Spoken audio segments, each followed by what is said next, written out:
Good morning everyone. हम पढ़ रहे हैं मनोविज्ञान और मनोविज्ञान में पढ़ रहे हैं मनोविज्ञान की उत्पत्ति वाला भाग कि किस प्रकार मनोविज्ञान का जन्म हुआ, किस प्रकार उसकी उत्पत्ति हुई। तो आज हमारी तीसरी क्लास है और आज हम पढ़ेंगे व्यवहार का अध्ययन। व्यवहार का अध्ययन वो आपका प्रारंभ हुआ था 20वीं शताब्दी में और प्रारंभ करने वाले हैं आपके जे.बी. वॉटसन और ये अमेरिका के विद्वान थे। जे.बी. वॉटसन ने मनोविज्ञान के बारे में एक परिभाषा दी, एक जो विचार दिया वो कहा मनोविज्ञान व्यवहार का सकारात्मक अध्ययन है। आपसे स्टेटमेंट देके पूछे कि कौन सा सही है कौन सा गलत है और ये किसका है, तो मनोविज्ञान व्यवहार का सकारात्मक अध्ययन है, ये जे.बी. वॉटसन का है।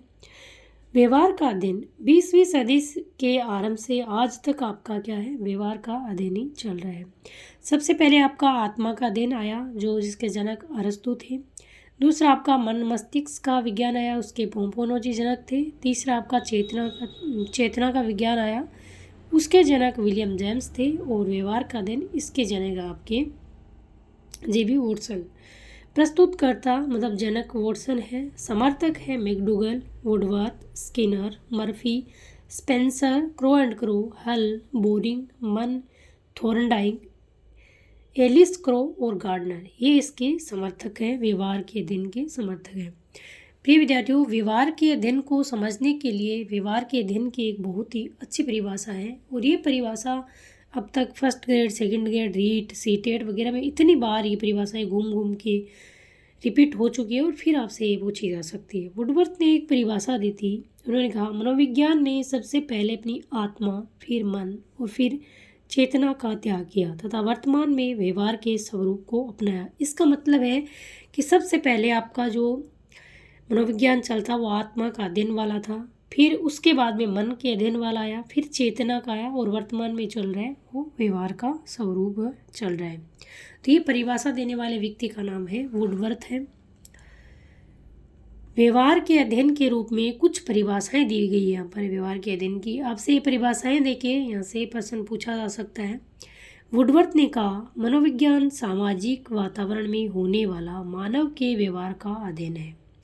आपसे पूछे कि मनोविज्ञान सामाजिक वातावरण में होने वाले मानव के व्यवहार का अध्ययन है, तो ये परिभाषा किसकी है, वुडवर्थ की है। फिर आगे पढ़ते हैं मैकडूगल की परिभाषा। मनोविज्ञान आचरण एवं व्यवहार का यथार्थ विज्ञान है।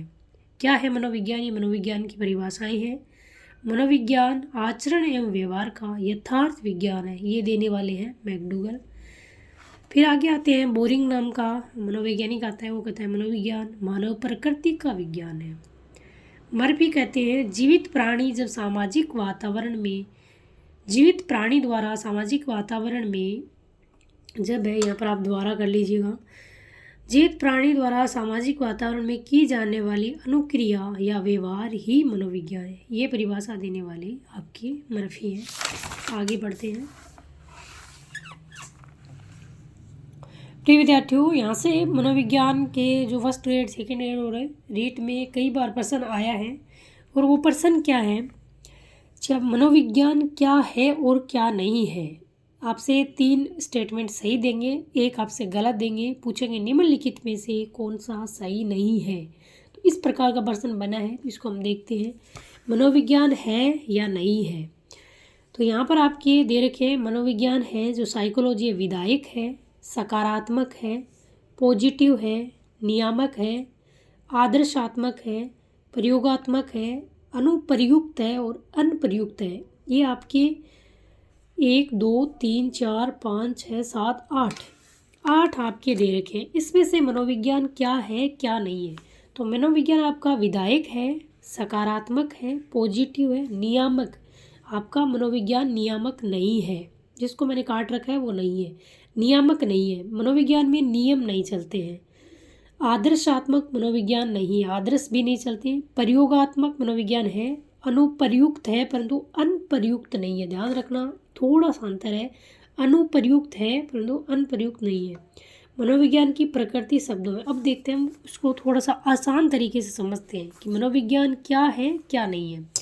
तो मनोविज्ञान विधायक है, सकारात्मक है, पॉजिटिव है, अनुप्रयुक्त है और प्रयोगात्मक है, परंतु नियामक नहीं है, आदर्शात्मक नहीं है, अनप्रयुक्त नहीं है। ये आपको ध्यान रखनी है। 3 इसमें से देंगे, 1 इसमें से देंगे, फिर पूछेंगे आपसे कौन सा सही नहीं है। तो आपको ध्यान रखना है मनोविज्ञान नियामक नहीं है, आदर्शात्मक नहीं है, अनुप्रयुक्त नहीं है। थोड़ा सा ये ज़्यादा ध्यान रखना है इसका, अनुप्रयुक्त है परंतु अनुप्रयुक्त नहीं है। तो इस चीज़ को आपको ध्यान रखना है। यहाँ से आपका क्या है 1% बन जाता है।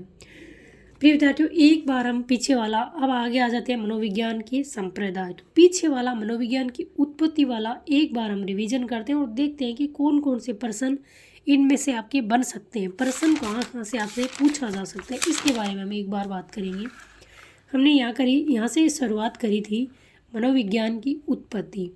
तो सुकरात ने क्या कहा, प्लेटो ने क्या कहा और अरस्तु ने क्या कहा, ये हमने पढ़ लिया। आत्मा का अध्ययन अरस्तु ने शुरुआत की थी। मनोविज्ञान की शुरुआत दर्शन शास्त्र से हुई थी 34 शताब्दी में। नंबर 1 ये पूछा जा सकता है कि मनोविज्ञान की शुरुआत किसके रूप में हुई थी, तो दर्शन शास्त्र के रूप में हुई थी। नंबर 1 आपसे ये पूछा जा सकता है। दूसरा आपका पूछा जा सकता है आपको मनोविज्ञान का, प्राचीन मनोविज्ञान का जनक या मनोविज्ञान का जनक अरस्तु, कोल श्रेणी के अनुसार वास्तविक जनक है वो प्लेटो। ये प्रश्न आपसे पूछा जा सकता है। फिर आपसे पूछा जा सकता है कि आत्मा का अध्ययन की शुरुआत किसने की, तो अरस्तु ने की, और इसके समर्थक आपसे पूछे जा सकते हैं।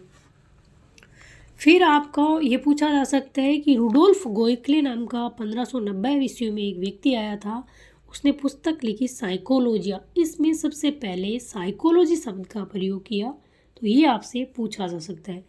दूसरा ये पूछा जा सकता है जो साइकी शब्द है वो कौन सी भाषा का है, तो ये आपका ग्रीक यूनानी भाषा का है। ये भी आपसे पूछा जा सकता है।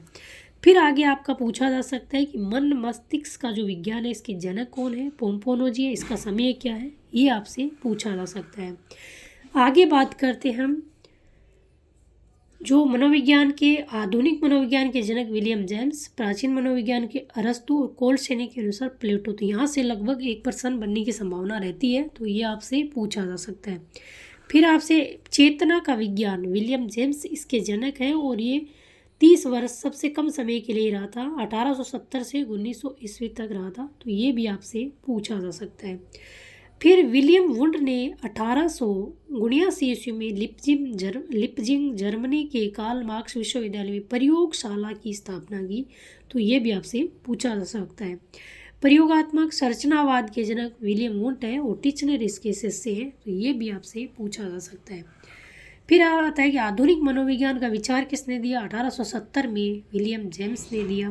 तो ये भी आपसे पूछा जा सकता है। द प्रिंसिपल ऑफ साइकोलॉजी पुस्तक किसकी है, 1890 की है, विलियम जेम्स के। ये भी आपसे पूछा जा सकता है। फिर आगे आते हैं विलियम मैकडूगल। विलियम मैकडूगल ने, ये हम पढ़ चुके हैं पिछले वाले क्लास में, परंतु हम एक बार थोड़ा सा रिवाइज करते हैं कि प्रश्न किस प्रकार के पूछे जा सकते हैं। तो चेतना एक बुरा शब्द है और मनोविज्ञान का दुर्भाग्य मानता हूँ कि वो, विलियम मैकडूगल ने कहा कि साइकोलॉजी का दुर्भाग्य मानता हूँ कि लोग इसे चेतना के रूप में जानते हैं। ये बात कहने वाले व्यक्ति मैकडूगल है। मैकडूगल की पुस्तक द आउटलाइन ऑफ साइकोलॉजी, मनोविज्ञान की रूपरेखा, और ये इंग्लैंड देश के थे। ये भी आपसे पूछा जा सकता है।